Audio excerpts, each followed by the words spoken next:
Декілька днів тому я публікував допис в інстаграмі про топ-10 моїх пустощів подорожей. Тобто це незвичайні ситуації, які трапились в мене на шляху при моїх подорожах автостопом. Про них я розповів вам в інстаграмі дуже коротко, лише із заголовком про дану подію. Цей допис доволі таки зацікавив велику аудиторію людей. І тому я вирішив опублікувати детальніші історії в цьому ж відео про кожну із тих історій в моєму інстаграмі. А поки я вам це буду все думати, як розповісти, підпишіться на мій інстаграмчик, підпишіться також на ютубчик, тому що це буде доволі таки багато онлайн-пригод, які ви хочете трішки згодом. До речі, я тут зупинився на Балі, і я тут виходить під час відкриття кордонів у 2022 році. І сподіваюся, буде краще значно, ми продовжимо подорож. А поки я отак от шикую. Ну, це лише на 2 дні, мені пощастило, тому це, до речі, безкоштовно. Я вам розкажу пізніше, як це сталося в кінці цього відео, як бонус. Так ось, топ-10 пустощів від Деді Масте. Перше, що сталося в моїй подорожі, це проїхав автостопом по Європі із бюджетом 120 євро. 44 дні. Найгірше, що 80% бюджету пішло в перших 2,5 тижні подорожі. Як це сталося?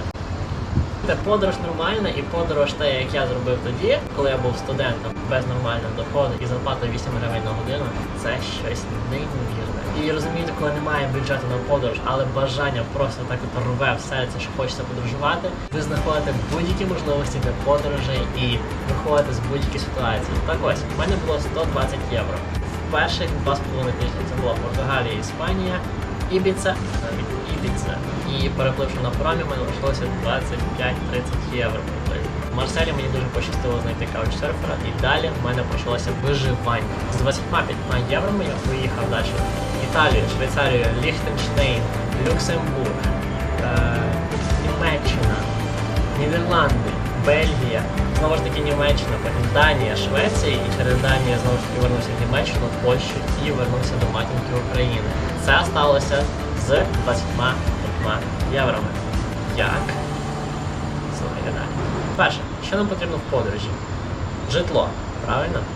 Я знаходив людей по каучсерфінгу. Це безкоштовна програма, в якій ви можете знайти людей, де переночувати в них безкоштовно. І друге, це намет.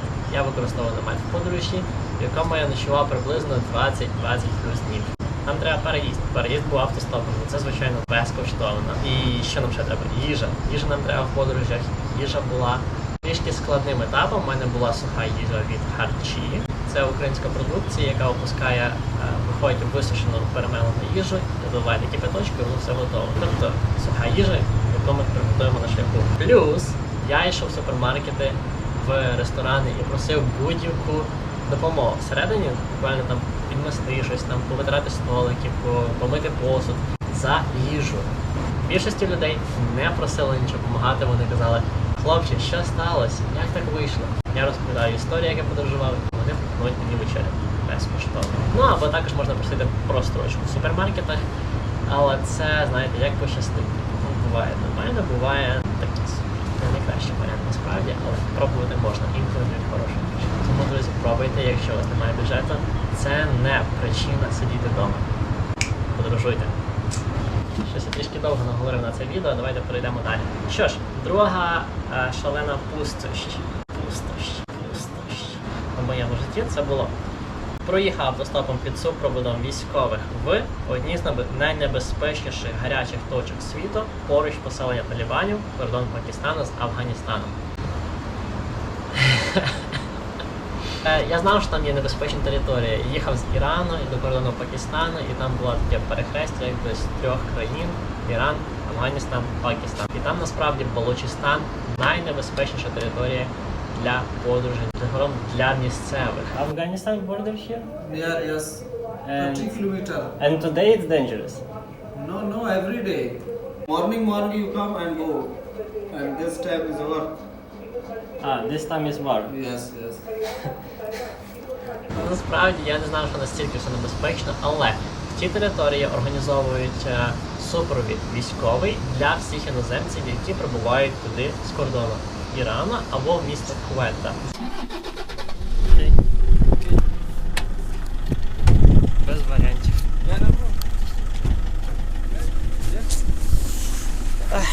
The best places for the best people.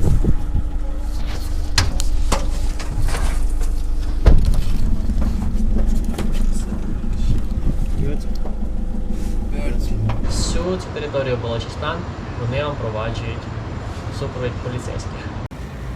Хочете побачити мою охорону?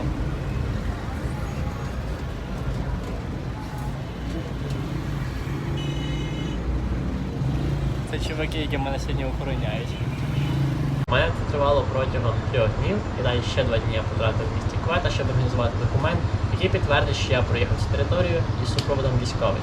І далі можливість пересуватися в країні без військових.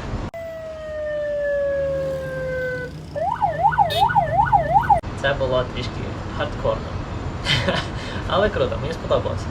Наступне. Спав на вершині одного з найактивніших вулканів Вогняного кільця.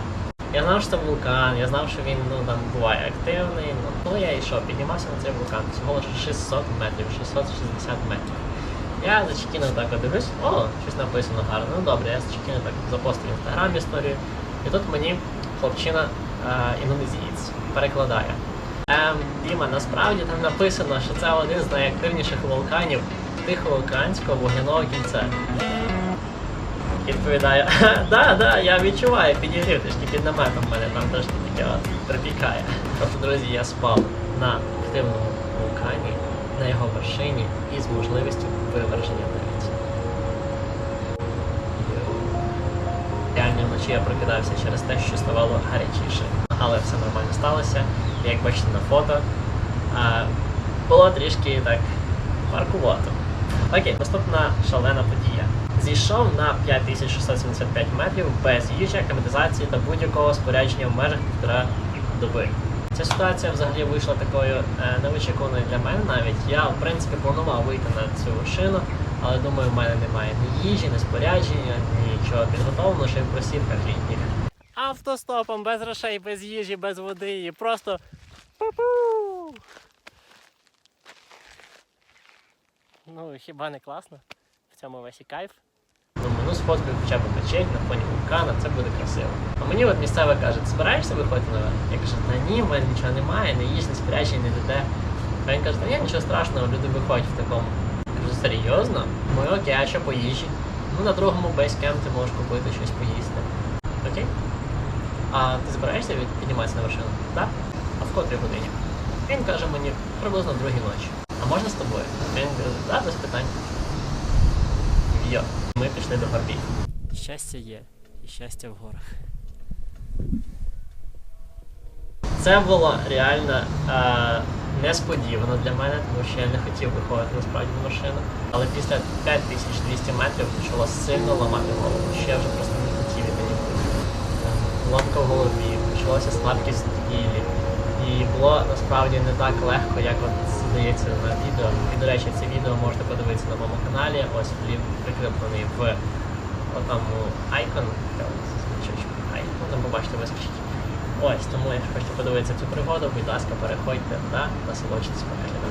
Ось, я вийшов на вершину, все було чудово, прекрасно, але ситуація лишилася все-таки в спогадах як одної з такої шалених, небезпечних подій в моєму житті. Переходимо далі. Наступне.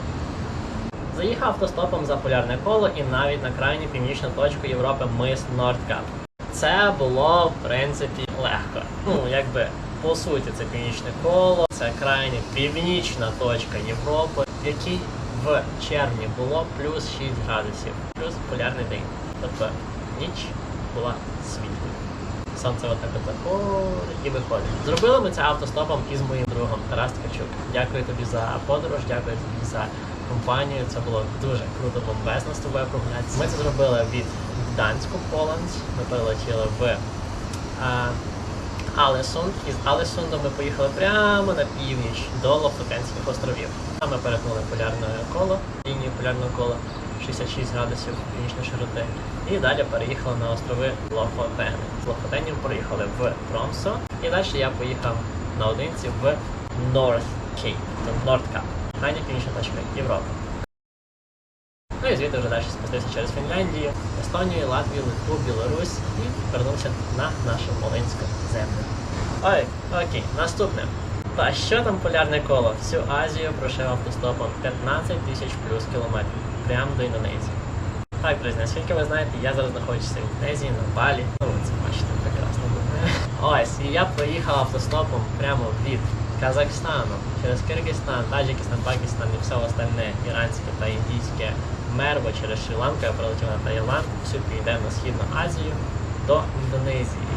Друзі, автостоп в Азії це така річ, яка взагалі не пропіарена. Люди не знають, що ви робите на дорозі. Так стоїте, а отакий іноземець стопить щось і показує люкс. Що там стоїш? Та інколи приходиться робити так.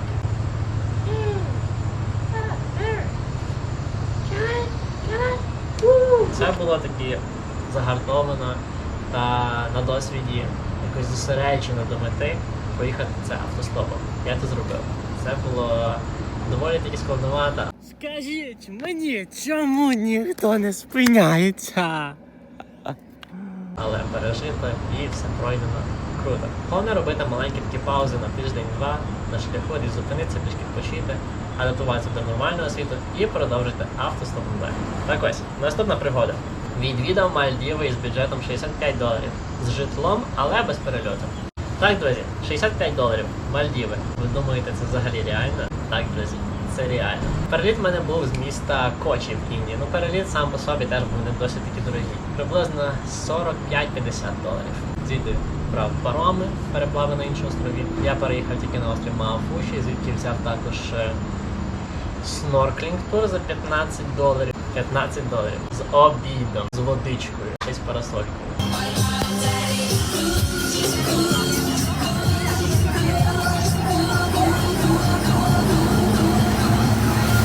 Ну, поплавали трішки, але це була моя єдина активність така на Мальдівах, за яку я заплатив гроші. Все остальне просто чилив на тому острові, трішки бігав, тренувався, трішки там десь прогулявся, та й все, по суті, нічого там робити більше немає. А приютився я по каучсерфінгу, який мене хлопчина прийняв, дуже-дуже вдячний йому за 7 чи 8 днів на острові Маафуші. І також їжа. Сніданок в нього в готелі, який мене прийняв, також в нього там був безкоштовний хліб із маслом і з джемом. І їжа була в бангладешських кухнях на острові Маафуші. Тобто є там така точка, де я знайшов дешеву їжу по $1-2. Це така ничка, це для бангладешських мігрантів, які там працюють і заробляють кошти. Тобто вони не будуть харчуватися за $7-10 за типовий обід, як іноземці, але в них є своя кухня, де вони готують рис і всякими там штучками. Тому я харчувався разом із ними дешевшим опціями. Ось так і вийшов мій бюджет $65. А далі був виліт на Шрі-Ланку. Окей, наступне. Ночував в готелях М'янми та Лаосу із вечерею сніданком безкоштовно. Ще й мені за це заплатили. Ой, друзі, та була така цікава історія. Коли ви подорожуєте, у вас не вистачає грошей на готель, на їжу та все остальне. Ви думаєте, що робити? Готель $40, їжа $7 за сніданок. За що? Розповімо ту історію в М'янмі. Був я на Баган Темплс. Це тут такі храми, в якому дуже відкривається прекрасний краєвид. І я думаю, ну де тут знайти дешевий готель? Це нереально. Це було від $15 плюс. Намету в мене не було. В гамаку спати на вулиці трішки некомфортно, тому що на туристичне місце дуже багато людей і все остальне. Вирішив я ходити по готельні, подати за безкоштовну ніч, за якусь допомогу всередині. Ой, тут виглядає дуже таке престижно і дорого. Але ми спробуємо. Підходжу я в готель, я питаю в них. And have it now for a very long time. Okay. And now my money almost finished. I want to save more if it possible. Oh, okay. Я зараз подорожую, у мене бюджет на мінімум, і я не можу дозволити ваш готель. Можна я вам щось там можу поприбирати в кімнаті, помити посуд на кухні десь там. Щось допомогти в готелі за одну ніч безкоштовно.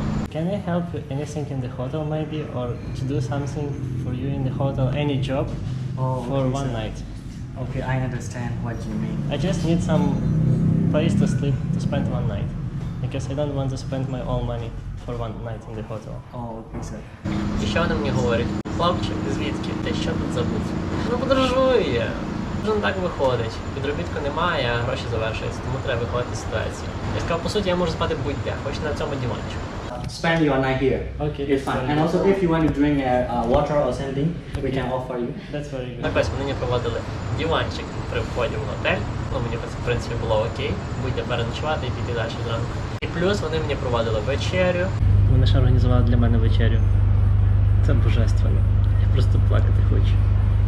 Від щастя. Така мисочка була з Кока-Колою і все остальне.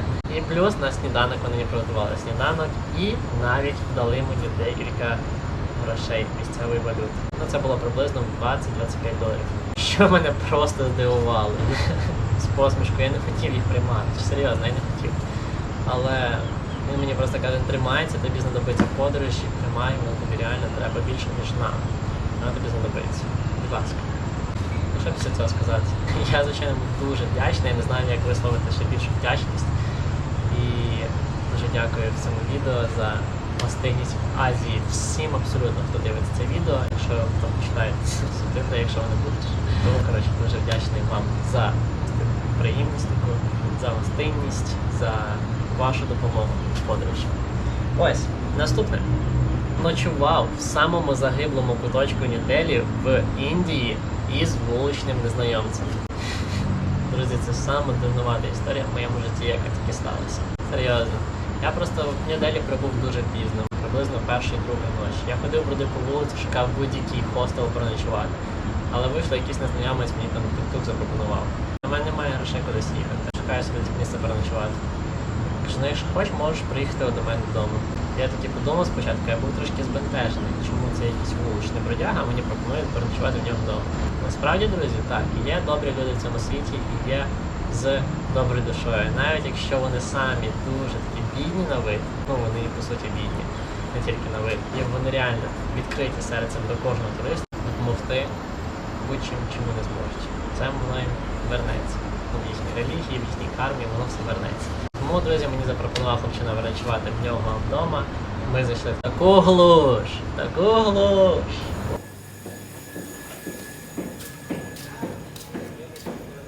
Там така сирість була в нього вдома, що це жах. Це було жахливо, я дуже не раджу нікому такого більше повторювати і собі, звичайно. Сподіваюсь, більше такого ніколи не станеться. Досвід є, пройдений, спогади є, вам розповісти є ще, все, поїхали далі. Наступне. Керував індійським тук-тук замість водія в місті Джайпур. Так, друзі, це була така дивна ситуація, коли ми просто гуляли по Індії з друзями, з місцевими друзями по каучсерфінгу. І водій тук-тука запропонував мені, каже, хочеш поводити, давай, я ж все одно біля нього сижу. Тобто в Індії там таке, що напихаються всі сім'ями, просто пух-пух-пух. Там 2 місця, а там ще 5 дітей з боку сидять по дверям. Так. Я сів виходить біля водія. І він каже, хочеш поводити? Я кажу, давайте. І я такий взяв те. Каже, я ніколи не водив тук-тук. А це як моторбайк. Та я й моторбайк не водив ніколи. Просто тримай. Окей. We are having a VIP treatment. Our driver came from Ukraine. He's driving without license. Я такий їду. А можна бібікнути? Можна. Beep Піп-піп. Коротше, друзі, було реально смішно і було круто пізнати цей досвід і взагалі поспілкуватися з місцевим населенням, як не так близько і з яким вони можливостями. Тому, друзі, ось такі шалені пригоди в моєму житті трапились. Я сподіваюся, що ви не зупинитесь на звичайних подорожах, це готелі, там, автобуси. Що воно вам треба? Зробіть хоча б один раз в житті автостоп. Ну, будь ласка, от вам ситуація. Ви вийшли з свого місця там, і от чекаєте автобус, там дивитесь 1,5 години до автобуса. Ну що робити? Давай пробуємо стопити. Все рівно ж нічого не втрачаєте. Автобус вас дожене. Або автобус приїде за тих 1,5 години. Вийшли на дорогу. Ей! До Житомиру. Підкинете? Підкину, давай! Все вийшло чудово. Вам просто треба поспілкуватися з людиною, віддячити своїми розповідями про подорож, про життя, про що-небудь. Поговоріть з ним, їм буде приємно, і вам також приємно проїхатися по стопу. Також каучсерфінг.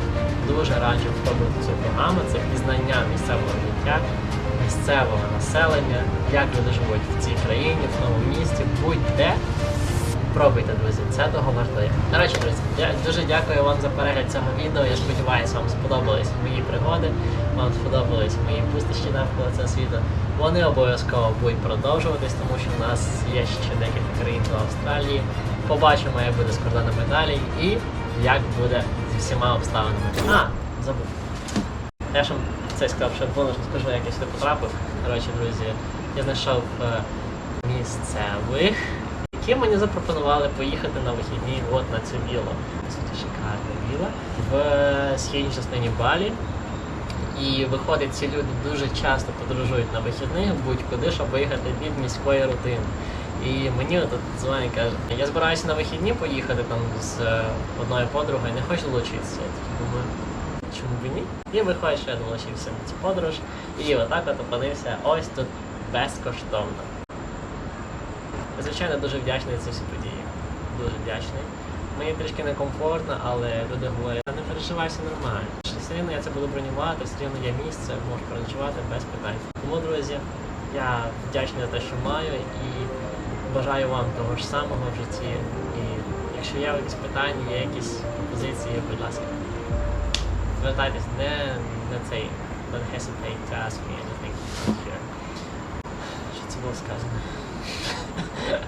Все, підписуйтесь на каналчик, щоб це слідкувати за відосиками. І підписуйтесь обов'язково на Instagram, тому що там іде онлайн всього повного життя. Всіх моїх пригод та всіх пустощів, які відбуваються на шляху. Дякуємо за перегляди, дякуємо за лайк, якщо ви поставили лайк, за просто вашу підписочку тут, за вашу підтримку моїх подорожей. І побачимося десь походу на Балі, або ще в Індонезії побачимося. А я поки почилю. Дякую, друзі. Побачимося.